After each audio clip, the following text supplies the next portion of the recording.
Hello students, आज हम CBSE NCERT की बुक का चैप्टर नंबर 1 करने जा रहे हैं। ठीक है, जिसमें हम सबसे इम्पॉर्टेंट टॉपिक करेंगे हम यूक्लिड विभाजन एल्गोरिथम। ठीक है, या यूक्लिड डिवीजन एल्गोरिथम। आज हम इस टॉपिक को सीखेंगे और इम्पॉर्टेंट टॉपिक है, आपके एग्ज़ाम में 2 मार्क्स तक के लिए पूछा जाता है ये टॉपिक। ठीक है, तो हम आज यूक्लिड विभाजन प्रमेयिका इसको आज सीखेंगे और इससे हम HCF कैलकुलेट करना सीखेंगे। ठीक है, HCF means highest common factor. तो इसे HCF को कैलकुलेट करने के लिए आपके पास 2 मेथड होते हैं। एक मेथड तो आपका होता है यूक्लिड डिवीजन एल्गोरिथम, यूक्लिड विभाजन प्रमेयिका, और दूसरा मेथड आपका होता है फैक्टराइजेशन मेथड, गुणनखंड विधि। दोनों विधियों से अगर आप आंसर्स निकालोगे तो HCF बिल्कुल सेम आता है। पर अगर हमारे एग्ज़ाम में स्पेसिफिकली लिख कर दे दे कि आपको यूक्लिड विभाजन एल्गोरिथम से आपको HCF कैलकुलेट करना है, तो आपको केवल वही मेथड यूज़ करना पड़ेगा। अगर आपने उसके अलावा, तो हम इस टॉपिक में 2 मेथड सीखेंगे चैप्टर 1 में। एक आपका यूक्लिड विभाजन एल्गोरिथम, ठीक है, और दूसरा मेथड हम सीखेंगे फैक्टराइजेशन मेथड, गुणनखंड विधि। दोनों विधियों से आंसर बिल्कुल सेम आता है, पर दोनों विधि के करने का तरीका अलग अलग होता है। हम दोनों विधि से HCF निकाल सकते हैं। और क्या बोलते हैं, इसमें HCF दोनों विधियों से निकालने के तरीके अलग अलग है। पर अगर आपको क्वेश्चन स्पेसिफिकली बोल दे कि आपको HCF विभाजन एल्गोरिथम से निकालना है, तो आपको वही मेथड यूज़ करना पड़ेगा। अगर आपने गुणनखंड विधि यूज़ की तो आपको मार्क्स नहीं मिलेंगे। तो चलो हम सबसे पहला विधि यूक्लिड विभाजन एल्गोरिथम करते हैं, जो आपके एक्सरसाइज 1.1 में फर्स्ट क्वेश्चन में आपको 3 क्वेश्चन दे रखे हैं। इसके अलावा मैं धीरे धीरे आपकी बुक्स के सारे एग्जाम्पल्स और जो भी इसके इम्पॉर्टेंट क्वेश्चंस है वो मैं धीरे धीरे कराऊंगा। आज हम अपना फर्स्ट एक्सरसाइज, एक इम्पॉर्टेंट टॉपिक हम आज सीखने जा रहे हैं। तो देखो, जैसे आपके पास 2 फर्स्ट क्वेश्चन में आपके पास 135 और 225 है। आपको इसका यूक्लिड करना है। ठीक है, यूक्लिड विभाजन एल्गोरिथम से आपको आंसर्स निकालने। तो कैसे करोगे, देखो सबसे पहले दोनों में छोटा देख लो। दोनों में छोटा कौन है, 135। तो आपको डिवाइड करना है। देखो, आपको 135 को बाहर रखना है, 225 को अंदर। अब आप इससे अगर इसको डिवाइड करोगे तो देखो 135 एकम 135, अगर आप 2 से गुना करते तो आपका हो जाता कितना, 270, जो आपका 225 से बड़ा होता है, इसलिए एक बार में 135। अब अगर आप इसको माइनस करोगे तो आपके पास कितना बचेगा, 90। फिर ये 135 को आप यहाँ उतारोगे, फिर आप 90 से डिवाइड करोगे। अब 2 से करोगे तो 180 हो जाएगा, तो आप 90 कम 90 करोगे तो आपके पास कितना बचेगा, शेष 45। ठीक है, रिमाइंडर आपका 45। और फिर ये 90 को आप यहाँ रखोगे। जब तक ये 0 नहीं बन जाता आप इसी तरह से चलते जाओगे। ठीक है, और फिर आपका 45 दूनी 90। अब ये देखो पूरी तरह से कट के 0 हो गया, और ये पूरी तरह से कट के 0 होगा। अगर नहीं हो रहा तो मीन्स आपने कहीं गलती करी है, अपनी गलती देखो और इस तरह से आपको करना है। ये जस्ट एक रफ वर्क है। ठीक है, ये एक रफ वर्क है। आपका मेन तो यही स्टेप्स होते हैं। आपको एग्ज़ाम में ये स्टेप्स बनाने होते हैं।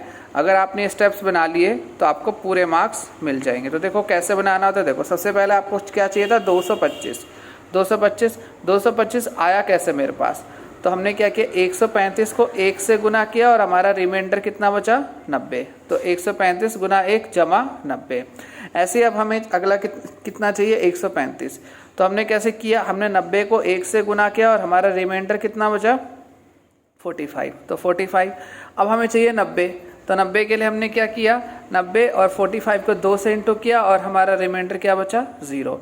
तो जो हमारा ये इस साइड को हमारा आता है, ठीक है, जो भी वैल्यू आती है वही हमारा HCF होता है।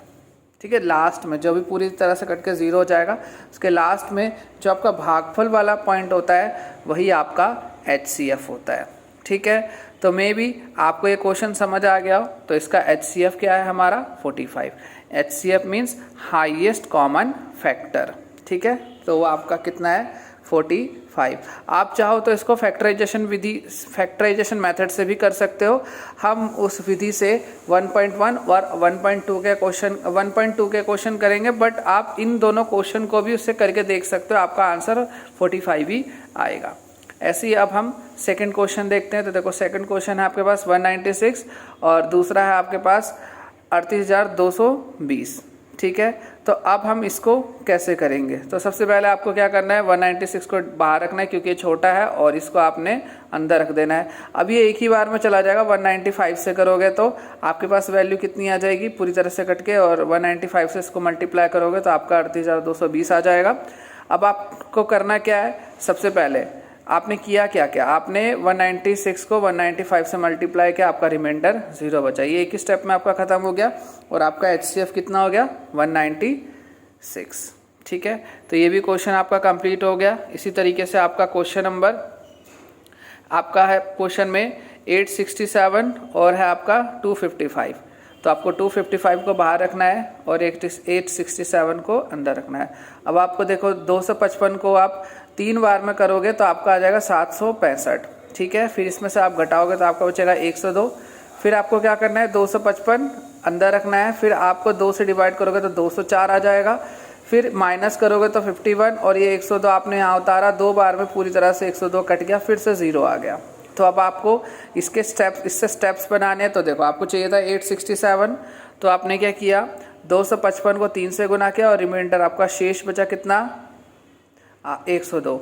ऐसे ही आपको चाहिए था 255, तो आपने क्या किया, 102 को 2 से गुना किया और आपके पास रिमाइंडर कितना बचा, 51। और अब आपको कितना चाहिए, 102, तो आपने क्या किया, 51 को 2 से मल्टीप्लाई किया और आपका रिमाइंडर 0 बचा। तो हमारा आंसर कितना आ गया, हमारा HCF आ गया 51, ठीक है। तो इस तरह से हमने बुक के 1.1 के फर्स्ट क्वेश्चन के हमने यूक्लिड विभाजन एल्गोरिथम से क्वेश्चन HCF कैलकुलेट किया है और इस तरह हमारा ये टॉपिक कंप्लीट होता है। मे बी आपको ये स्टेप्स बनाने आ गए होंगे, ठीक है। अब आपके पास कोई भी क्वेश्चन हो तो आप इसको इजीली सॉल्व कर सकते हो। आपकी बुक्स में एग्जाम्पल्स है, वो क्वेश्चन भी आप कर सकते हो, एग्जाम्पल वाला भी आप क्वेश्चन कर सकते हो। और साथ साथ में एक क्वेश्चन है आपका,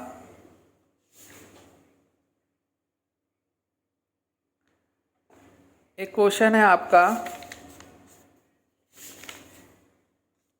क्वेश्चन नंबर है आपका 3, ये भी कर सकते हो आप यूक्लिड मेथड से। देखो 216 है, आपके पास 32 है, 32 को आप बाहर रखना और 216 से डिवाइड करना, इस तरह से कट जाएगा और इसका एक फैक्टर बन के ये क्वेश्चन भी आप इजीली सॉल्व कर सकते हो। और ऊपर एक आपका बना ही रखा है मेथड, इसको भी आप बना के देखना अपने इस तरीके से, और बाद में मैं इस क्वेश्चन को सॉल्व भी कर दूंगा, बट आप एक बार कोशिश जरूर करना, आपसे खुद ही बन जाएगा, ठीक है। तो आज के लिए हम इतना ही करते हैं। आज हमने एक मेथड सीखा है, सबसे इम्पॉर्टेंट मेथड है, 2 मार्क्स तक के लिए एग्ज़ाम में पूछा ही जाता है, ठीक है। तो आज इतना ही करते हैं। Okay students, bye.